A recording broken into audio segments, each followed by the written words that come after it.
მოგესალმებით, ვიფასო ხსენელებო, მეგობრებო, ვაგრძელებ გუშინდელი ვიდეოს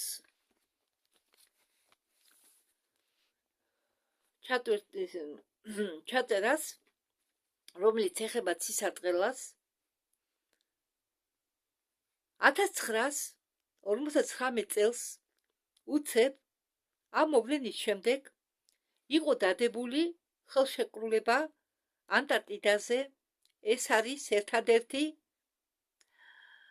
დოკუმენტი, რომელსაც იცავს ყველა ქვეყანა ამ მოლაპარაკების თანახმად ანტარქტიდაში აკრძალულია თავისუფალი ჩასვლა. დასწრება შეიძლება მხოლოდ ტურისტულ ზონებში.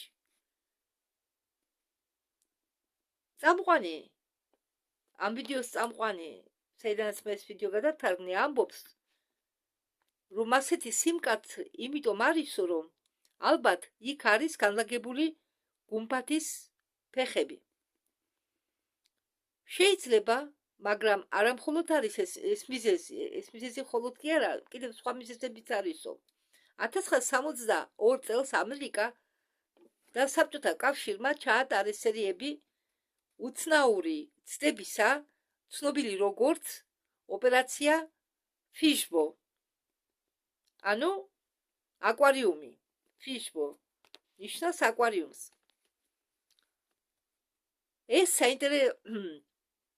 ეს სახელწოდება მეტყველებს თავის თავზე. ისინი უკვე უშვებდნენ ატომურ რაკეტებს და გადაწყვიტეს ატომური რაკეტა გაეშვათ გუმბათისკენ, ანუ უნდათ გუმბათის გახვრეტა. და გაუშვეს რაკეტა ვერტიკალურად ზევით.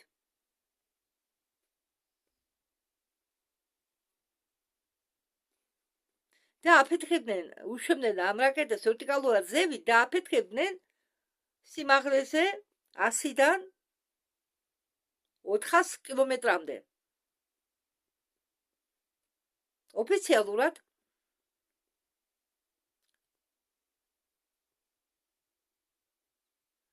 სწავლობდნენ რადიაციის გავლენას, მაგრამ თუ დაფიქრდებით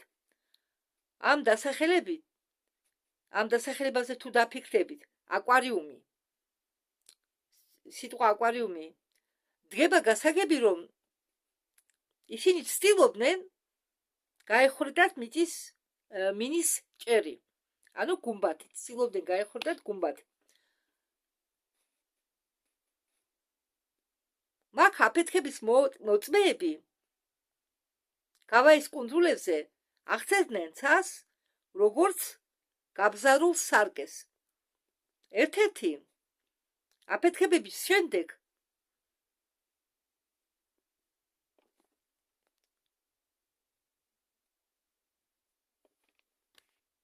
ცაში გაჩნდა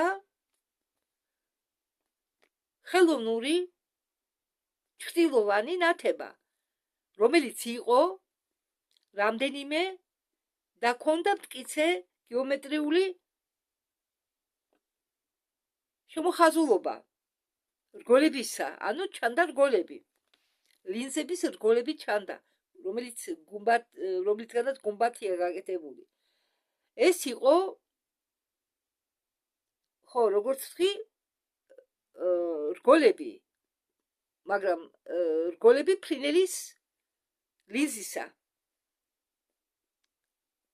და ეს გამოვლინდა ელექტრომაგნიტურ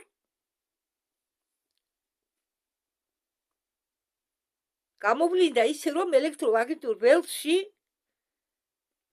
ძლიერი დარტყმის შემდეგ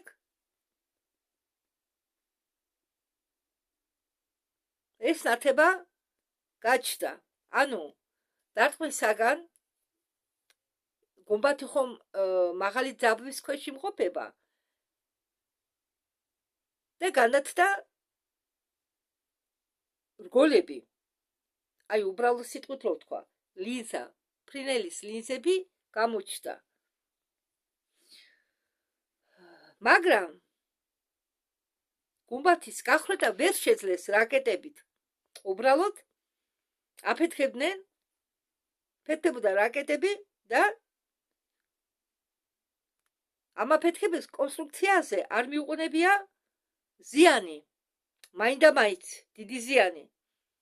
თუმცა ერთ-ერთმა მოწმემ, რომელიც ესწრებოდა ამ აფეთქებებს, თქვა, რომ ბზარი მაინც გაჩნდა.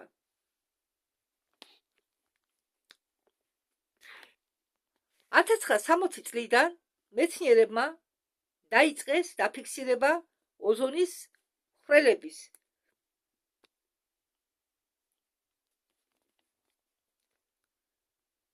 ანუ ჩნდებოდა ოზონის ხვრელები.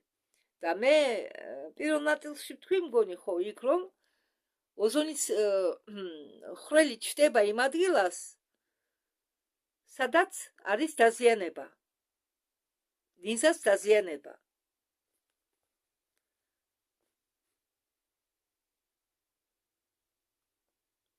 და ეს ხვრელები არიან განლაგებულები პოლუსების ზევით.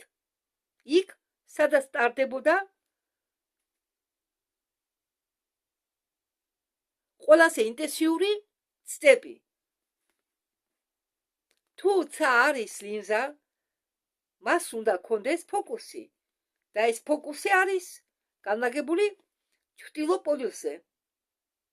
1559 წელს სობილმა კარტოგრაფმა გერარდ მერკატორმა გამოუშვა არქტიკის რუკა. მასზე ცენტრში გამოსახულია უზარმაზარი შავი კლდე, გარშემორტყმული 4 მდინარით. დღეს თანამედროვე ფოტოებზე იქ მხოლოდ ოკეანეა, მაგრამ მერკატორი არ იყო ფანტასტიკის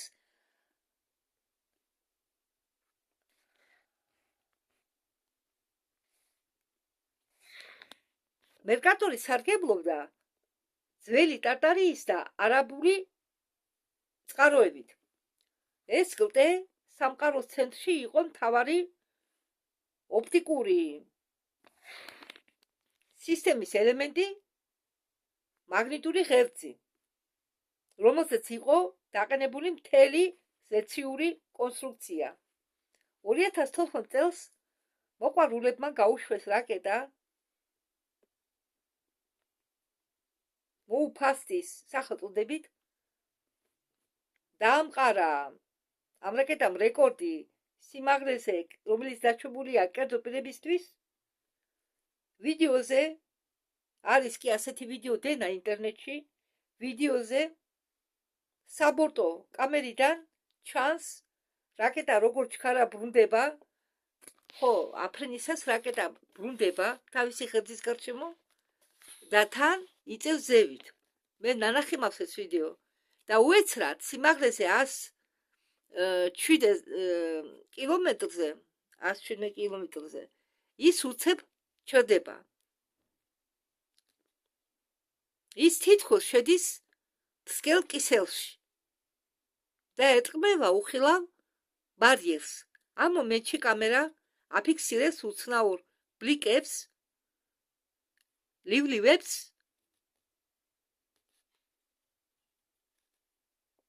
სიცარიელეში.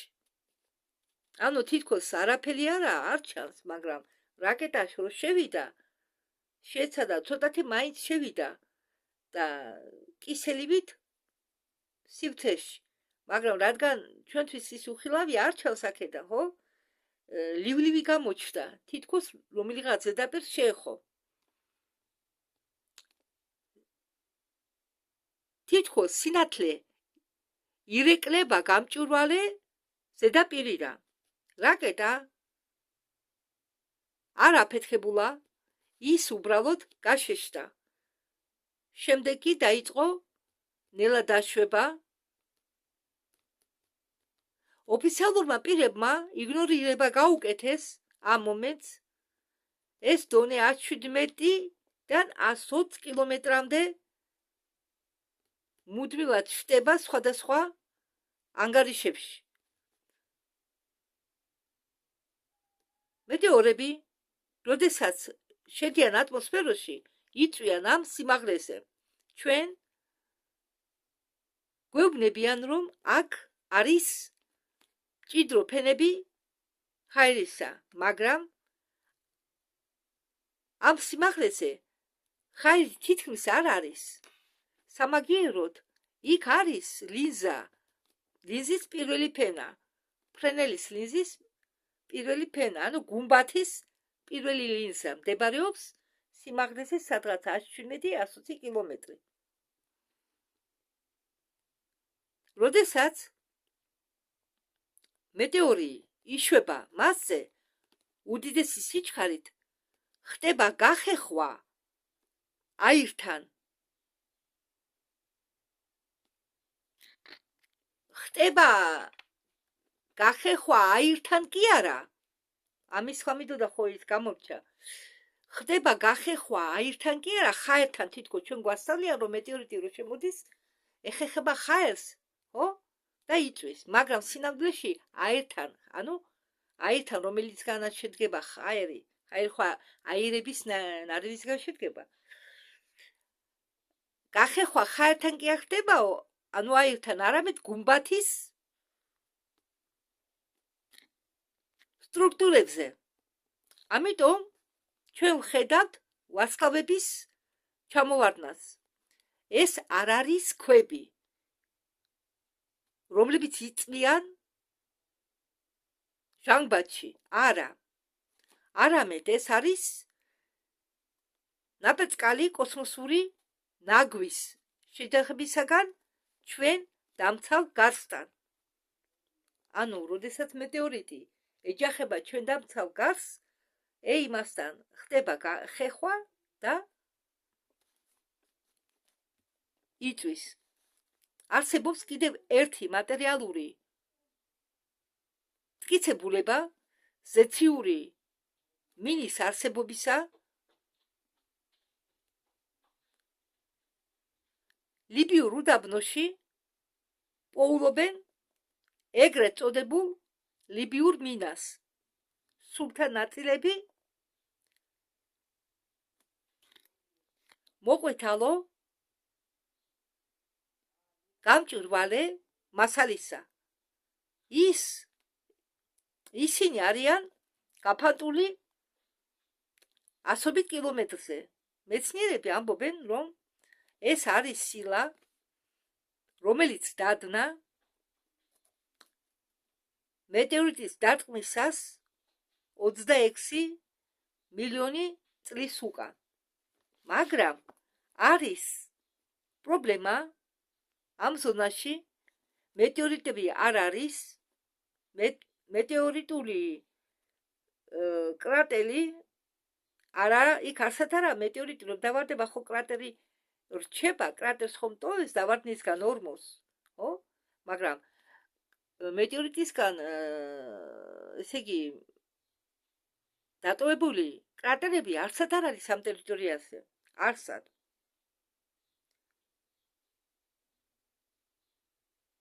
სამაგიეროდ არის პოულობენ ამ მინის შემადგენლობაში, ხო ამ მინის ნაწილებს. პოულობენ ამ მინის ნაწილებს. ამ მინის შემადგენლობაში შედის იზოტოპები, რომლებიც დედამიწაზე არ ხვდებიან.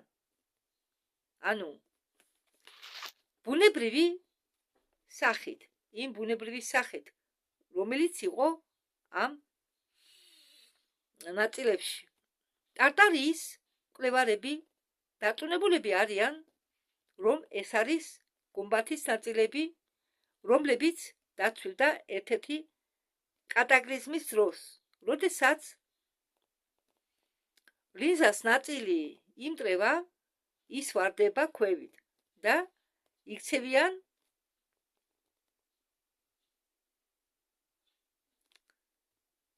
არტეფაქტებად. კავშირი ლინზა და ტარტარიის ქალაქებს შორის ხდება უფრო გასაგები, თუ შეხედავთ უდიდეს ჩინეთის კედელს.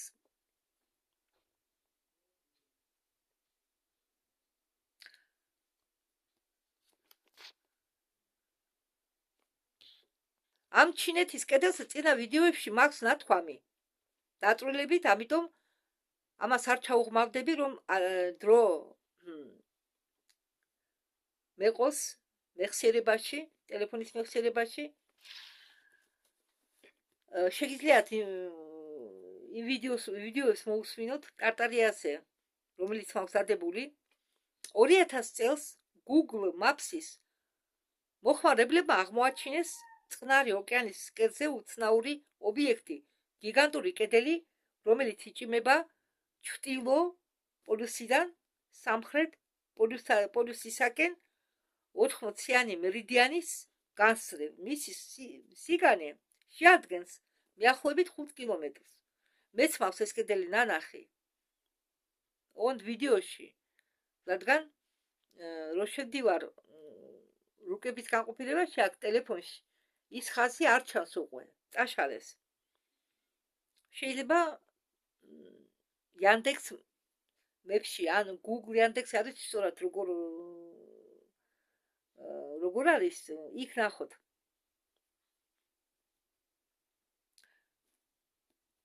სიმაღლე ამ კედლისა 2 მეტრზე მეტია. მას აქვს სწორი ხაზულობები და გადის მთებს და ჩაღმავებებს ვპადინე ფორმის შეუცვლელად. ოფიციალურად მას დაარქვეს შეცდომა თანამედროვე დროისა, მაგრამ შეცდომას ვერ ექნება ჩრდილი და რელიეფი.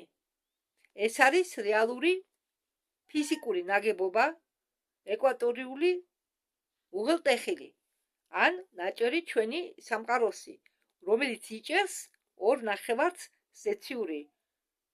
ნახევარსფეროებისა. ახლა კი გავიხსენოთ პირამიდა გიზაში.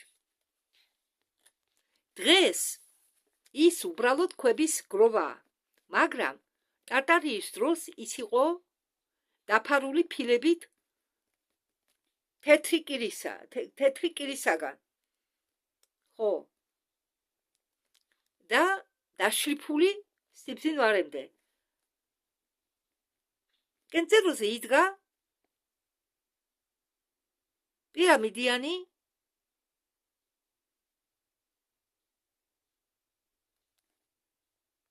ოქროსაგან ან კრისტალისაგან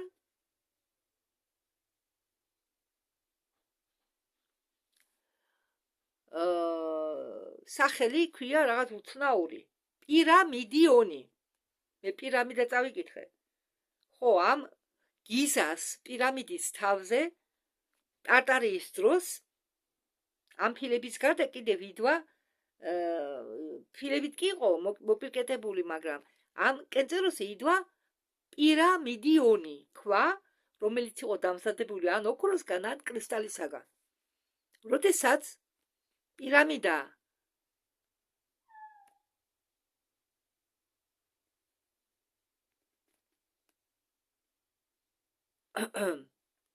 ვარდებოდა მასზე ზედაპირზე, მაპატიეთ, პირამიდა მას აქცევდა ძლიერ პროჟექტორად, რომელიც ცისკენ იყო მიმართული. განზე კი არა, ცისკენ, პირდაპირ ლინზისკენ. ესე იგი, ეს გიზას პირამიდა ადრე ტარტარიის დროს უშვებდა სხივს ამ პირამიდიონის დახმარებით. პირდაპირ ცაში. 1934 წელს გერმანელმა ფრინავმა განს ლუდვიგმა გიზის პირამიდის გადაფრენისას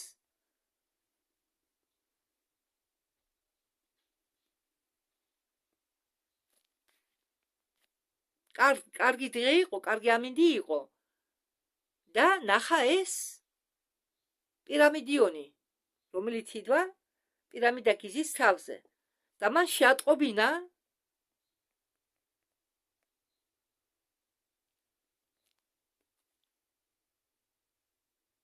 რომ მისი კომპასი ტრიალებდა როგორც ვენტილატორი ამ პირამიდასთან. ტრიალებდა თავისით როგორც ვენტილატორი მისი კომპასი. დიდი სიჩქარით, ანუ ტრიალებდა დიდი სიჩქარით.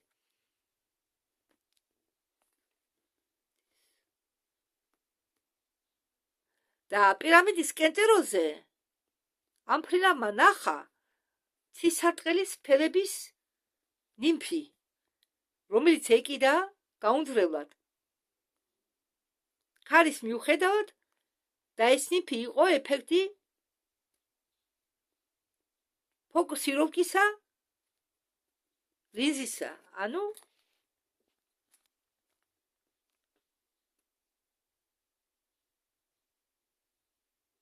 ლინზა ახდენდა ფოკუსიროვკას ამ შუქისა, რომელიც მოდიოდა პირამიდა გიზისგან, ამ პირამიდიონისგან, უпростоრად, რომელიც გიზის პირამიდა გიზის კენტეროზე იდვა. პირამიდები იყო კორექტირებულები ლინზების ქვეშ, დედამიწაზე. ანუ პირამიდები ეხმარებოდა ამ ლინზებს, ფრენელის ლინზებს ყოფილიყო წყობაში. ისინი მიმართავდნენ ენერგიის ნაკადს ზევით იმისთვის, რომ ხელი შეეწყოთ გუმბათის გამჭვირვალობაზე კონკრეტულ წერტილში. ამდაგვარად კვებავდა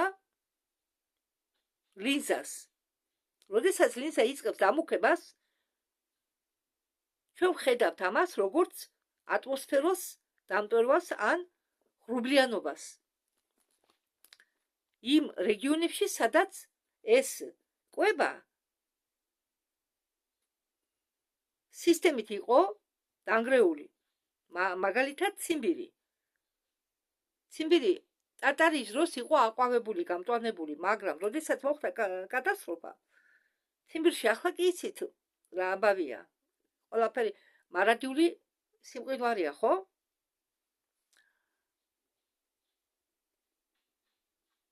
და კლიმატი უცებ შეიცვალა.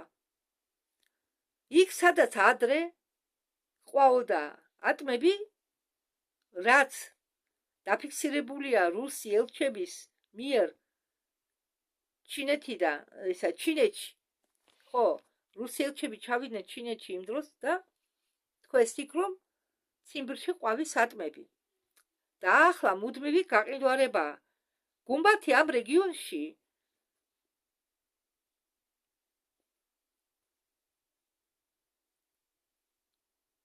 გაორთქლდა და მიატოვა სითბოს გატარება.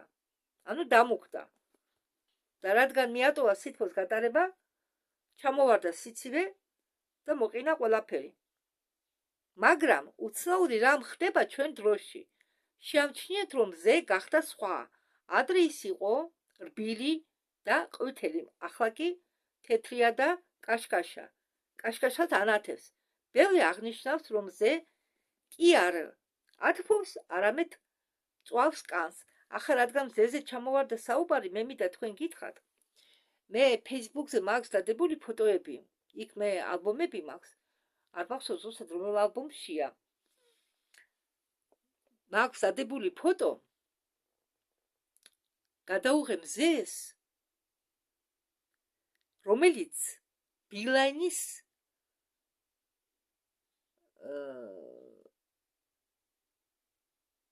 ლოგოს მოგაგონებდა. როგორია ბილაინის ლოგო? ზოლები, ხო? შავი ყვითელზე. შავ-ყვითელი ზოლები. აი, ასეთნაირად გამოიყურებოდა მზე ჩასვლისას. ყვითელი შავი, ყვითელი შავი. ეს ზოლები ქონდა. წამოიდგინეთ? ყვითელი შავი. მაპატიეთ, ეგევის ლოგო არა, სულ სხვა სახელია. გეუბნებით, ბილაინი ხო შავ-თეთრშია, ხო? შავ-ყვითელშია. ხო, აი ამდაგვარად. ზე გამოიყურებოდა, მე ძალიან გამიკვირდა ეს. მე ეს ფოტო მაქვს დადებული Facebook-ზე. და ეს იმის ნიშანია, რომ წვავს მზე კანს, რომ ლინზა დეგრადირებს, მისი ფენები ერთმანეთში ერევა და ის იწყებს მუშაობას არა როგორც განფატველი, არამედ როგორც გამადიდებელი მინა. ხო, რადგან ვერ ფანტას თანაბრად სინათლეს, სითბოს რაღაც ადგილებში, სადაც უკეთესი ისა უფრო სუფთა ლინზა, იქანი უკვე სინათლე გადის როგორც გამადიდებელი შუშა. ანუ ხო იცით ახლა გამადიდებელი შუშას რომ მიუშოროთ მზის ხივი რა მოხდება? ხო და აი ამდაგორად მოქმედებს ისიც. ახლა ცისარტყელის ხშირი გამოჩენა იმის ნიშანია, რომ დაცვითი ფენა წვრილდება. ურბან მონტემ იტალიერმა შექმნა 60 გვერდი ატლასისა, სადაც ტარტარიას უკავია თითქმის მთელი ევრაზია. თან ის იქ აღწერს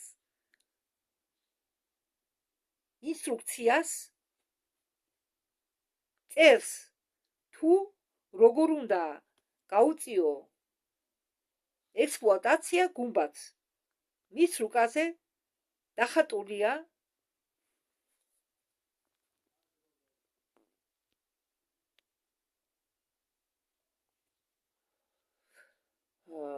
ნაგებობები,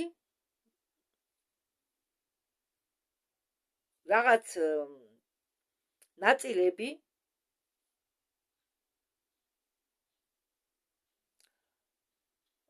რომლებიც ვერ ამოვიკითხე მაპატიე. მის რუკაზე დახატულია ანგელოზები, რომლებიც ატრიალებენ რაღაც მექანიზმს, რომელსაც აქვს სახელურები. მე-11 საუკუნეში ეს ითვლებოდა ალეგორიად, მაგრამ დღეს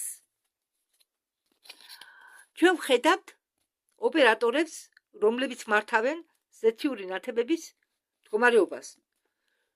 თუმცა არის ფრინველის ლინზა, მაშინ მზედა მთვარე არ არიან გიგანტური ბურთები, არამედ ენერგიის გროვები, რომლებიც გადაადგილდებიან ატმოსფეროს შიგ. 1893 წელს ჩიკაგოში გაიხსნა მსოფლიო გამოფენა. ხო, ამ გამოფენაზე ხშირად ახსენებენ, როდესაც მე ტარტარიას ვიდეოებს თარგმნი, ამიტომ მე არ გამეორდები. გამოფენაზე დეტალებში არის ნათქვამი პირველ ვიდეოში ტარტარიაზე, თუ მეორე ვიდეოში. ზუსტად არ მახსოვს, მაგრამ ვიცი რომ დაწვრილებით იქ არის მოყოლილი, ამიტომ არ გამეორდები. უცნაური არის ის, რომ უცნაურად იქცევა მზე, მზის სხივები ეცემა მიწაზე, მარაოსავით ნებისმიერმა მოსწავლემ, ვინც ფლობს გეომეტრიის ცოდნას, იცის, რომ თუ მზე განლაგებულია შორს, მისი სხივები უნდა ეცემოდეს მიწას პარალელური ხაზებით. ესე იგი, წყარო სინათლისა ახლოს არის. 2014 წელს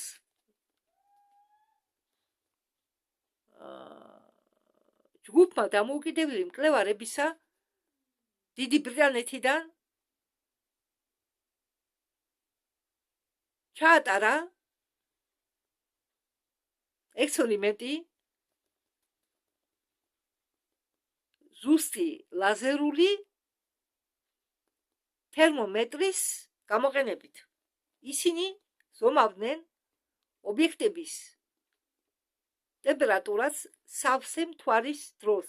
აღმოჩნდა, რომ საგნები, რომლებიც განლაგებულები იყვნენ მთვარის პირდაპირი შუქის ქვეშ, უფრო ცივები არიან, ვიდრე ის საგნები, რომლებიც განლაგებული არიან ჩრდილში. ეს სრულიად ეწინააღმდეგება ფიზიკის კანონებს, რომლებიც გვეუბნებიან, რომ მთვარე ირეკლავს მზის ხის. ხო, ჩვენც ასე გვასწავლდნენ სკოლაში. არეკნილი სინათლე უნდა მოქონდეს სითბო, მთვარის შუქი კი ცივია. ხო, მეც მასე მეგონა ამ წუთამდე, სანამ ამას ამ ვიდეოს წავაწყდებოდი, რომ მთვარე ირიკლავდა მზის შუქს და შემდეგ ამ ნათებას გადმოგვცედა დედამიწაზე. ეს იმას ნიშნავს, აი ეს რომ მთვარე ცივია, რომ მთვარე დამოუკიდებლად ასხივებს ფლორესცენციის პრინციპით. ის ღამის ლამპის მაგვარია ჩვენ სისტემაში, რომელიც ატმოსფეროს აგრილებს ღამით ტემპერატურის ბალანსისთვის.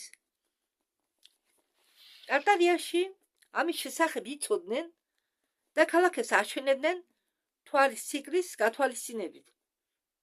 სამარკანდში არის ულუგბეკის ობსერვატორია, აშენებული მე-14 საუკუნეში. ოფიციალურად ეს ობსერვატორია არის ადგილი,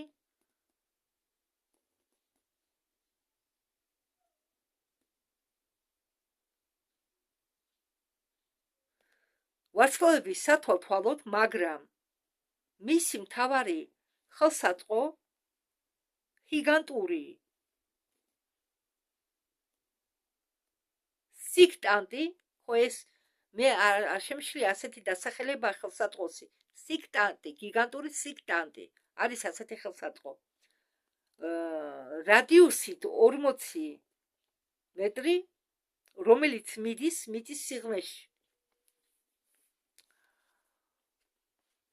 სინამდვილეში ის იყო ფოკუსის რეგულატორი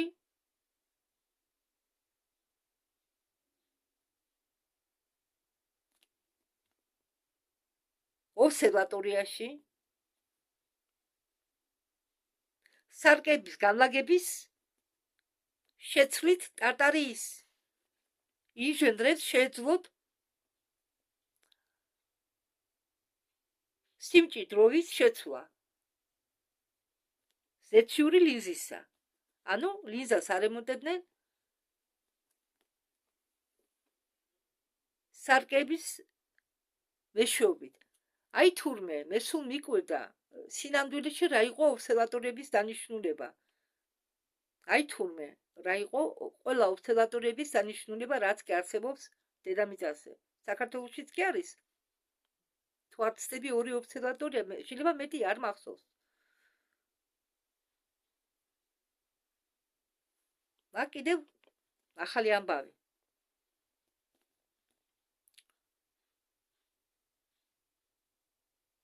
კონკრეტულ, ესე იგი, ამ ლინზის სიმჭიდროვის შეცვლით კონკრეტულ ქალაქზე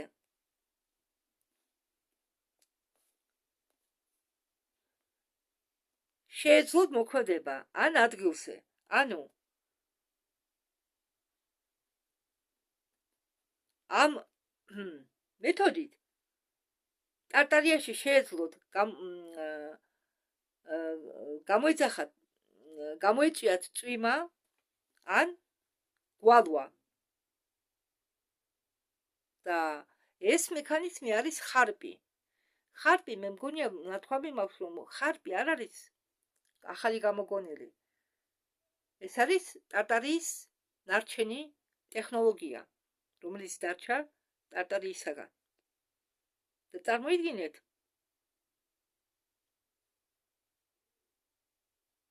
წარმოიდგინეთ, რა ცოდნას ფლობდა ხალხი ტარტარიის დროს. რა ცოდნას ფლობდნენ და ამ ცოდნას იყენებდნენ თავისი ცხოვრების გასაუმჯობესებლად და არა იმისთვის, რომ დაემონათ სხვები.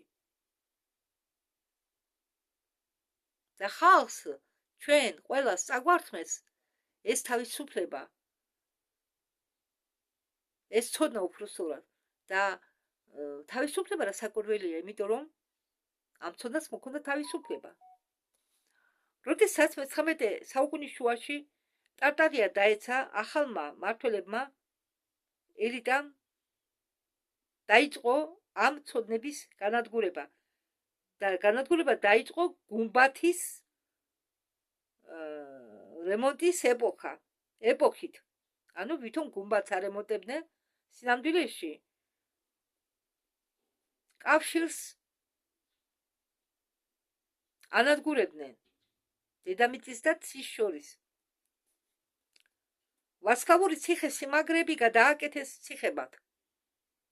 ანუ დედამიწაზე რაც კი ციხები არსებობს, ყველა აშენებულია ამ ვარსკვლავური ციხე-სიმაგრეების ტერიტორიაზე. შპილები კი მოხსნეს და შეცვალეს ცარიელი ჯვრებით. 1851 წელს ლონდონში პირველი მსოფლიო გამოფენისას იყო წარმოდგენილი უნიკალური ობიექტი კოსმოსის საათი. ის მარტო დროს კი არ აჩვენებდა, არამედ ლინზის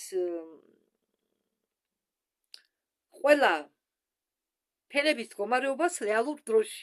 წარმოიდგინეთ, რა მხოლოდ გამოგონებაა.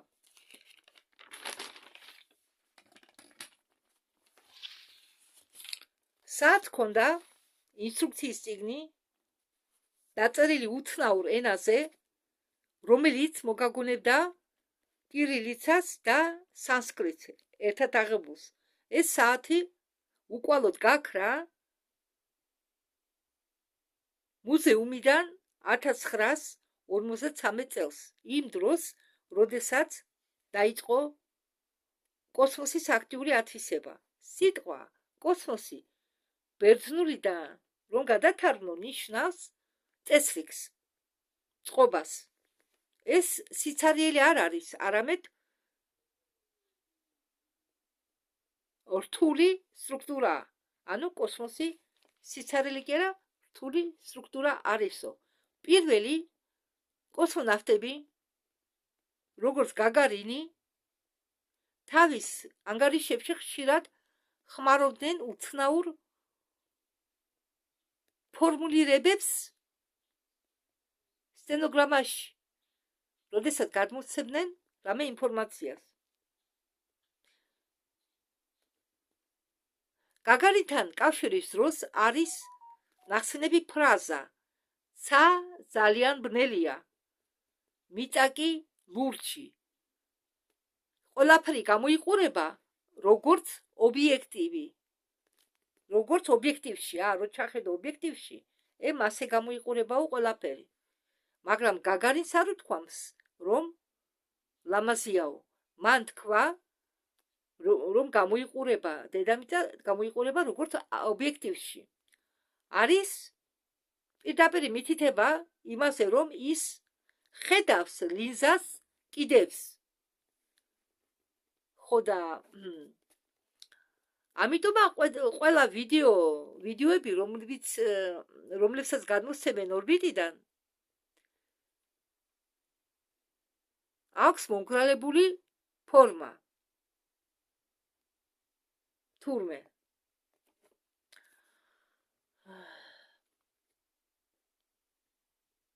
პირველი ვიდეოს გადაღებისას კოსმოსში ჩანს, რომ ჰორიზონტი მიწისა უბრალოდ კი არ არის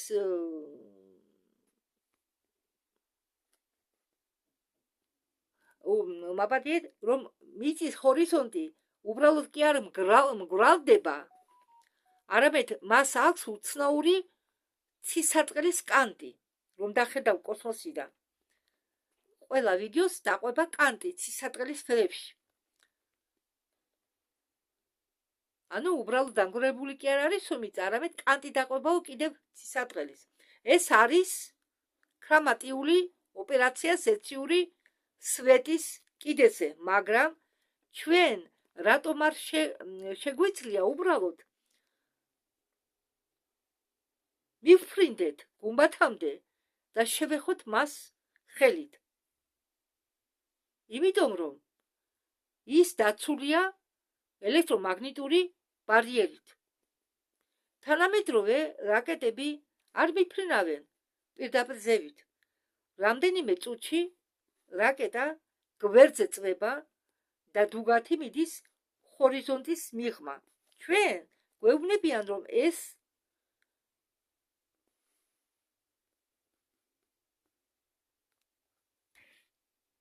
საჭიროა ორბიტაზე გასაცვლელად.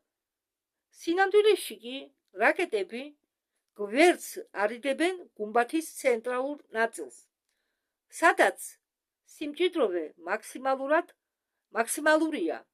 გუმბათის ცენტრში სიმჭიდროვე მაქსიმალურად მაღალია. თუ რაკეტა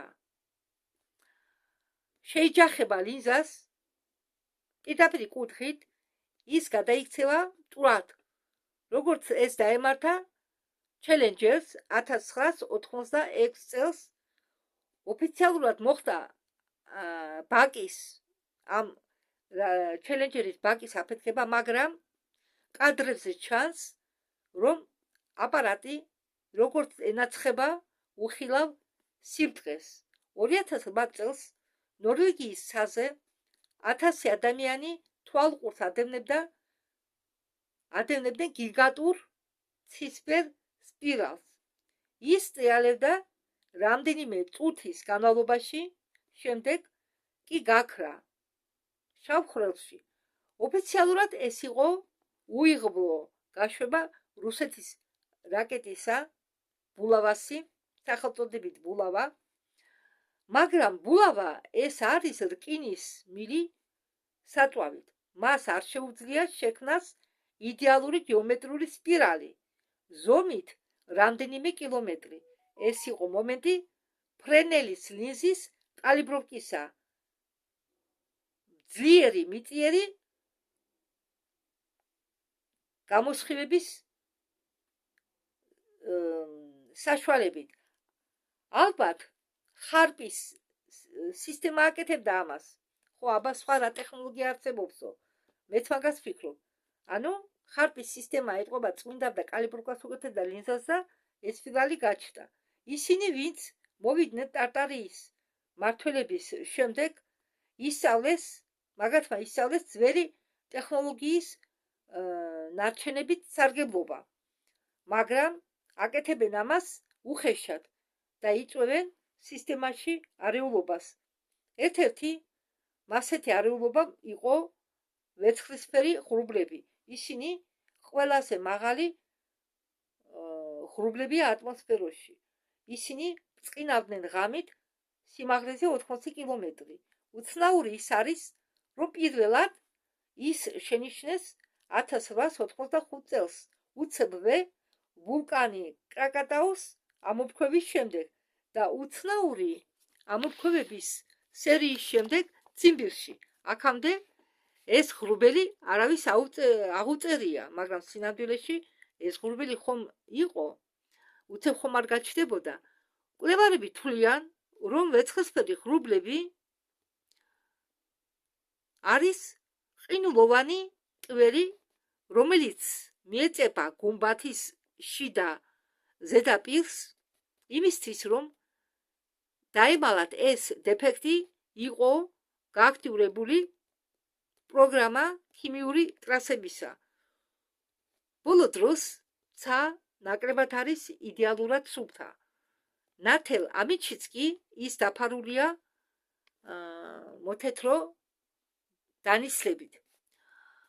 თვითმფრინავი სტრატოსფეროში ფანდავს ნაწილაკებს მეტალისა, რომლებიც ქმნიან ხელოვნურ ეკრანს. ეს ეკრანი ასრულებს ორ ფუნქციას. ის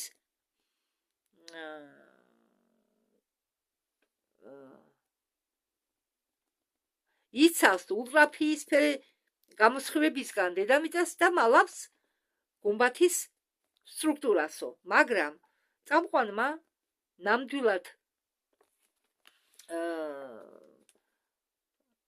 ნამდვილი დანიშნულება, რომ თქვას, დაბლოკავენ მის არხს, ამიტომ ის არ ამბობს და სინამდვილეში დღეს იმ ტრასებზე ბევრი საუბრობს და მე ჩემ ვიდეოებშიც ხშირად საუბრობ ამ ქიმტრასების მამნებლობაზე. ხო, ეს ვითომ მიზეზად გუმბათის ლინზის გარემონტება უნდათ, მაგრამ სინამდვილეში ეს ქიმიოტრასები, ეს ქიმიოგაფრქვევები ხდება იმისთვის, რომ ადამიანებზე მოახდინონ ადამიანის გონებაზე გავლენა. უნდათ, რომ ადამიანები იყვნენ ჩლუნგები, არაფერს თავი არ ქონდეთ და ასე შემდეგ. 1912 წელს ტიტანიკის ბორტზე იმყოფებოდა საიდუმლო ტვირთი, რომელიც ოფიციალურად ინიშნებოდა როგორც ეგვიპტური არტეფაქტი, მაგრამ გადარჩენილებში დადიოდა ჭორები, რომ იქ იყო უცნაური მინის პლასტინები უზარმაზარი ზომისა, რომელიც გადაჰქონდათ სპეციალურ ტყვის ყუთებში. არის ვერსია, რომ ეს იყო ლინზას სეგმენტები, რომელიც მოიპოვეს ეგვიპტეში არქეოლოგიური გათხრის დროს და გადაჰქონდათ ამერიკაში, ვაშინგტონის რაიონში დასაყენებლად.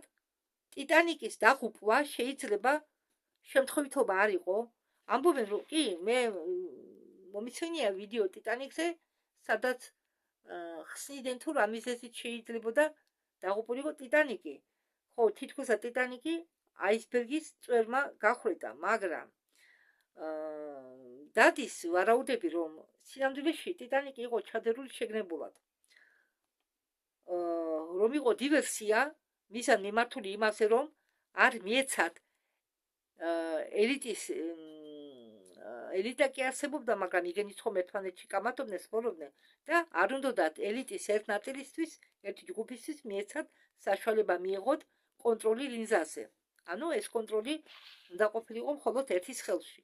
დღეს ჩვენ ვხედავთ, რომ ტარტარიის სისტემა საბოლოო დარღვეულია, ცისარტყელები ჩნდებიან ზამთარშიც, მზე წვავს, ცაკი ანათებს ღამით, მაგრამ ის რაც ემართება დროს უცნაურია, დრო თითქოს აჩქარდაო, მაგრამ მე გეტყვით, რომ ხო პირველ ნაწილშიც მგონი ნათქვამი, რომ დრო მართლა დიდი ხანია აჩქარდა, ახლა დღეღამეში 24-ის მაგევრად 12 საათია, შეიძლება ცოტათი მეტი. შუმანის სიხშირე დედამიწის ელექტრომაგნიტური ველის პულსაცია აწნეულების განმავლობაში იყო სტაბილური 7.8 გერცი.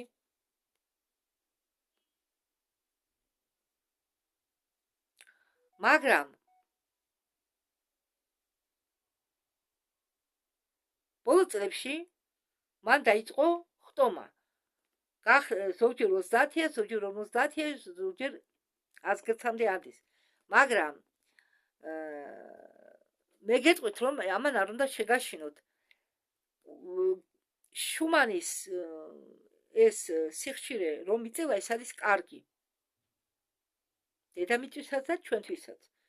რადგან ჩვენ გვეხმარება გამოღვიძებაში. თუმცა ამ ვიდეოს ჩამტერი ამას შეტყობა ჯერ ვერ ერკვევა.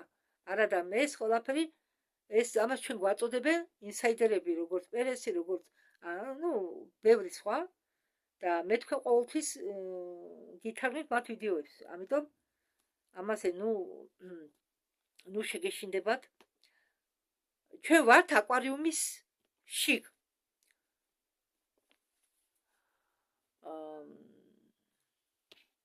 ხო, ამ ვიდეოში წამყვანმა ახსენა ჩამარხული ქალაქები. მე არ განვეორდი, რადგან მე ჩამარხულ ქალაქებზე დეტალურად მაქვს მოყოლილი რომელიღაც ვიდეოში. ხო. ამიტომ გავაგრძელე ეს თემა გამოვტოვე ჩამარხულ ქალაქებზე. ლინზა არის რთული სტრუქტურა, იონიზირებული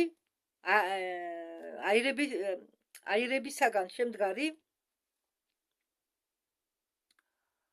კრისტალური მტვერისა და კრისტალების, ანუ ლინზა შედგება აირებისაგან, კრისტალური მტვრისაგან და კრისტალებისაგან.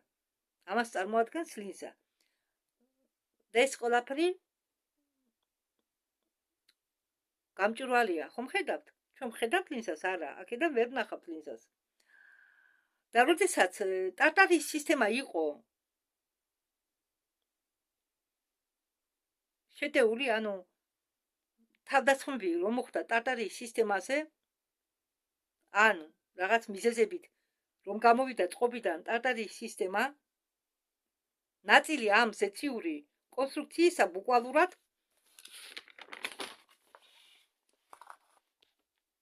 ბუკვალურად დაცვებდა მიწაზე. მე შემონახული მაქვს ფოტოები ტელეფონში, მინდოდა თქვენთვის მეჩვენებინა. ხო, განახებთ მე ახლა ცოტა დამჩამას დავამთავრებ. 1858 წელს მთელ ევროპაში და რუსეთში გადაიარა ტალღა უცნაური ტალახიანი წვიმებისა. გახსოვთ ერთი მომენტი, ჩვენთანაც დაწვიმა საქართველოში.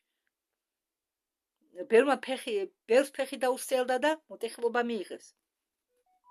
აფხაზეთში ვიყავი ამის მოწვეე ტალახიანი წვიმის, მაგრამ მიზეზი არ ვიცოდი, მეგონა ტალახი სადღაციდან ცვიოდა, ან ხაერიდან აიკიდა წვიმამ და წამოიღო. ხო, და ეს ტალახი, ეს თიხა. ეს თიხა ტალახი კი არა. ზოგი, ხო, გაზეთები, იმ დროის გაზეთები წერდნენ, რომ ცა იმ დროს იყო მუქი წითელი ფერის. წვიმის შემდეგ კი გარშემო ყველაფერი იყო დაფარული მოწითალო ფენით, ანუ თიხით, რომლის ჩამორეცხვა იყო რთული. შეუძლებელი ის იყო მომენტი ჩამოგრევისა ერთ-ერთი დამცავი გუმბათისა, ერთ-ერთი გუმბათის ფენისა. ის ლინზა, რომელიც ფოკუსირებას უკეთებდა სინათლეს და ენერგიას, მან დაკარგა მთლიანობა, თელობა. ცისარტყელები ამ პერიოდში გახშედა უფრო და იქ ჩნდებოდა, სადაც იყო გაცვეთილი ზეთიური მატერია. არის ვერსია, რომ გუმბათის რაღაც ნაწილს ჩამოგრევისას მაპატიეთ არის ვერსია, რომ გუმბათის რაღაც ნაწილის ჩამოგრევისას დაიღუპა ბევრი ხალხი, წნევის უცებადვა დავარდნამ და ხაერის შემადგენლობის შეცვლამ მოკლა მილიონი ადამიანი რამდენიმე საათის განმავლობაში, მარტო ადამიანები კი არა, ცხოველებიც. ყველაფერი რაც კი ცოცხალი იყო, რომლებიც გადარჩნენ, მათ აგროვებდნენ სპეციალურ ბანაკებში. 19 საუკუნის მეორე ნახევარში მთელ მსოფლიოში უცებ ჩნდება 1000 უზარმაზარი შენობები, რომლებსაც უწოდებდნენ ობლების სახლებს ან გიჟების სახლებს. ამ დროს ამერიკაში უშვებენ ობლების მატარებლებს, რითაც გადაყავთ ათასობით ბავშვები ველურ დასავლეთში. ამ ბავშვებს არ ეუბნებიან მათ წარსულს, მათ იყენებენ როგორც მუშა ხელს იმ ტერიტორიების დასასახლებლად, რომლებიც ადრე ეკუთვნოდათ ტარტარიის ხელისუფლებას, მაშინდელ ტარტარიის სისტემას. სამყაროს ახალმა მმართველებმა დაიწყეს გლობალური ინვენტარიზაცია მემკვიდრეობისა, რაც კი დარჩა ტარტარიიდან. 1851 წელს გამოფენისას იყო წარდგენილი პირველი მსოფლიო ისტორიაში ამ მომენტისთვის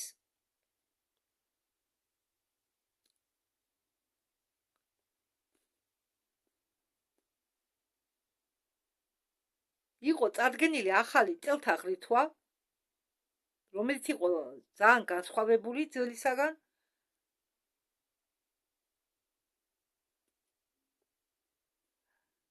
იყო შექმნილი ერთიანი სტანდარტული ვერსია წარსულისა, სადაც ანუ ისტორია შეცვალეს და ისტორია გადაწერეს თავისებური ვერსია შედგზეს წარსულისა, სადაც ტარტარია იყო წაშლილი და ყველა ტექნოლოგიური მიღწევები კი მიაწერეს ახალ სისტემას, როგორც ახალი გამოგონებები. 1812 წელს, როდესაც ნაპოლეონი მიდიოდა მოსკოვზე, ჯარისკაცებთან ერთად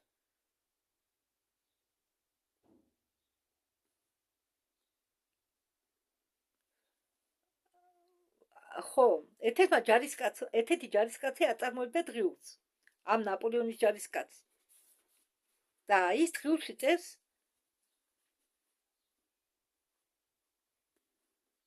რომ ხტება აღწერა მზისა, რომელიც ალდა ცაში, ანუ გამოჩნდაო მეორე მზე, რომელიც ცაში ალდაო, ანუ ჭურვი აფეთქდა და მაშინდელმა ხალხმა რა იცოდა ეს რა იყო. და თქვეს, რომ გამოჩნდა ჭურვი, ისა მზე, მეორე მზე და აფეთქდაო, რომელიც ალდა ცაში და რამდენიმე წამში დაწვა ქალაქი მოსკოვი. ამ მოვლენის შემდეგ მთელ რუსეთში დაიწყო უცნაური ეპიდემია. ხალხს უციოდა თმები, კანზე კი ჩნდებოდა ნაიარევი, იაზვისებური ნაიარევი. ჩვენ გვეუბნებოდნენ, რომ ეს იყო ტიფი, მაგრამ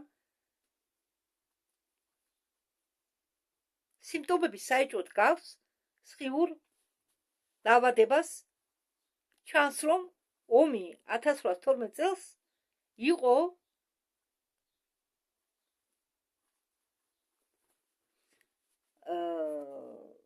კონფლიქტი კი არა, არამედ გლობალური გაწმენდა ტარტარიის ტექნოლოგიების ნარჩენებისაგან, იარაღის გამოყენებით. და ამ ახალმა სისტემამ გამოიყენა ენერგია ზეციური სვეტისა, რომ დაეწვა მოსკოვი. აქ ახლა მე შევჩერდი, რადგან წამყვანი საუბრობს არქიტექტურაზე, ტარტარიის არქიტექტურაზე. ამ არქიტექტურაზე მე დაწვრილებით მაქვს, უბრალოდ იმ ვიდეოს წამყვანს, საიდანაც მე გადავთარგმნე ეს ვიდეო, დაწვრილებით აქვს იქ მოყოლილი. ამიტომ მე დრო არ დამიკარგავს ამაზე. მოდით მე ხა თქვენ გაჩვენებთ იმ ფოტოებს, რომლებიც მე მაქვს შენახული თქვენთვის. და კიდევ რა მინდა თქვა, ამ ვიდეოში საუბარი იყო ცისარტყელაზე და გუმბათზე და ლინზაზე, ფრინველის ლინზაზე. ამიტომ მე არ გავიმეორე წინა ვიდეოების თემები და თქვენც არ მინდოდა თავი თქვენზე მომებეზრებინა განმეორებით თემებით. ვისაც უნდა მოусმეს იქ. ახლა მე გაჩვენებ თქვენ ფოტოებს.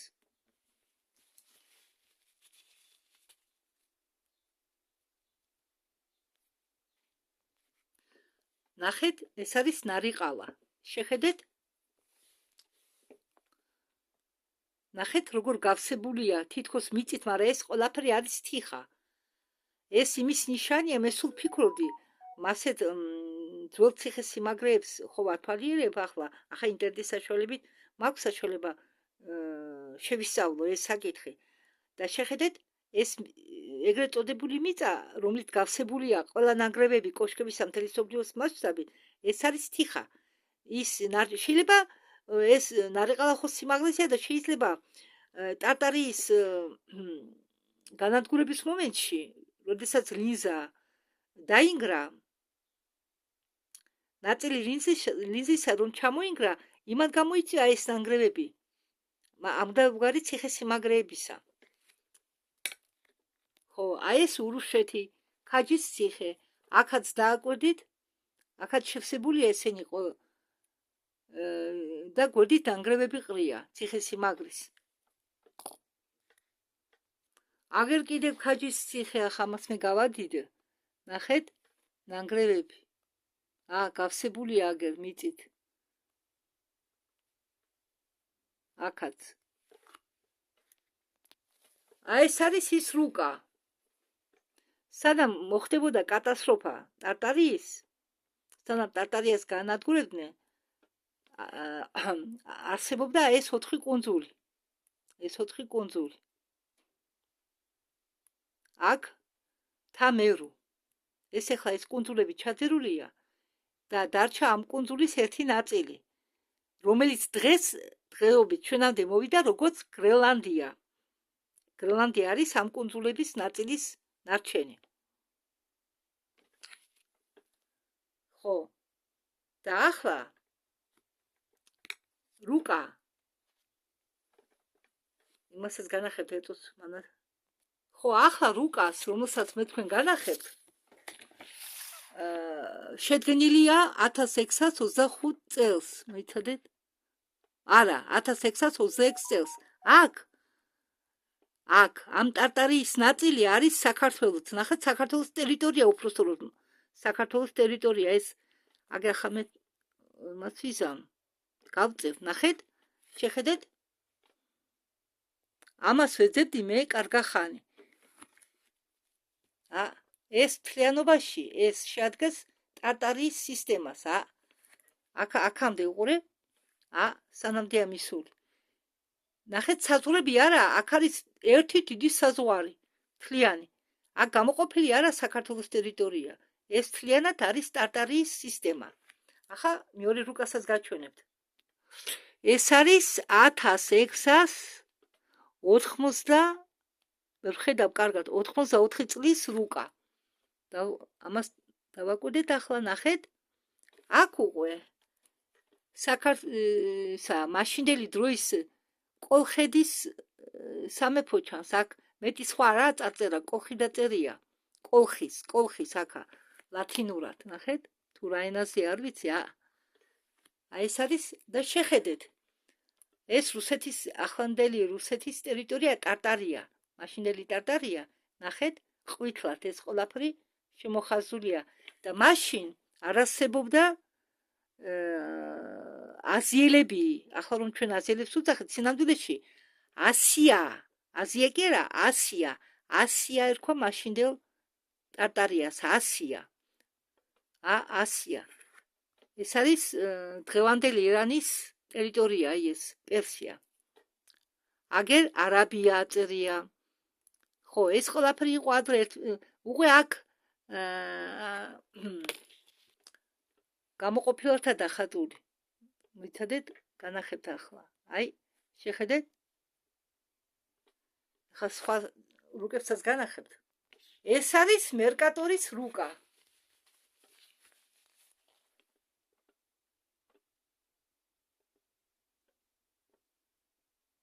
როგორც მერკატორმა ისე დააფიქსირა ყველაფერი, როგორც ხედავდა. ეს წელი აქ არ აწერია, რომელი წლისა.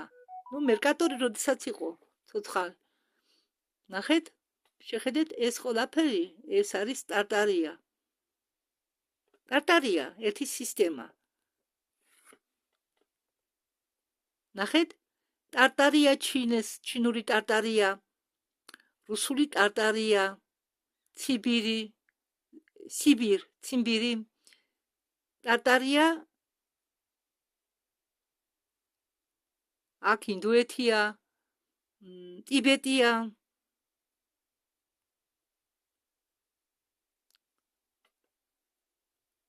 არაბეთი მგონი ეს მგონი არაბეთი ადრე არ იყო აქ უდაბნო.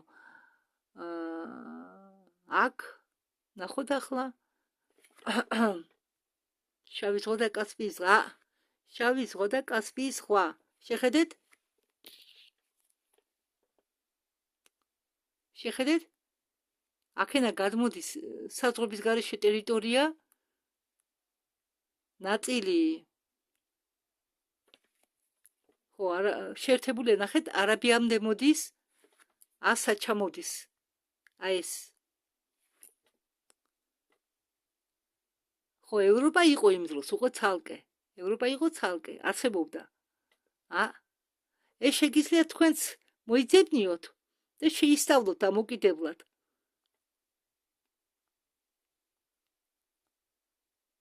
შეხედეთ? ახლა ეს ტერიტორიები ყველა დატბორილია ეს ტერიტორიები და დარჩენილია ეს კამჩატკა.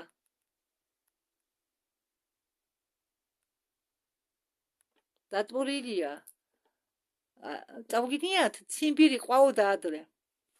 ახლა დავამოკლებ ამას მე და დამოკლებულად ნახეთ. შეგიძლიათ თქვენ თვითონ მოიძებნიოთ. ეს რუკა კი არის 1830 წლის შექმნილი, წელს შექმნილი უბრალოდ ნახეთ, აქ ტარტარია ჯერ კიდევ არსებობს, მონღოლია გამოეყო, ნახეთ, გამოეყო ინდოეთი, ჰინდუსტან აგერ აწერია, აგერა ჰინდუსტან, მონღოლეთი, მაგრამ ის მონღოლეთი არა ადრე რო იყო, ეს სხვა მონღოლებია. აგერ ასია, არაბია, ჯერ კიდევ საქართველოს მაშინდელი ტერიტორია არის ტარტარიის ზეგავლენის ქვეშ, აგერ ყირიმთან ერთად. აი, მტკიცებულება იმისა, რომ ჩვენ საქართველოსაც ჰქონდა გავლენა ამ სისტემას. კარგი, აქ შევჩერდები. მადლობა ყურადღებისთვის.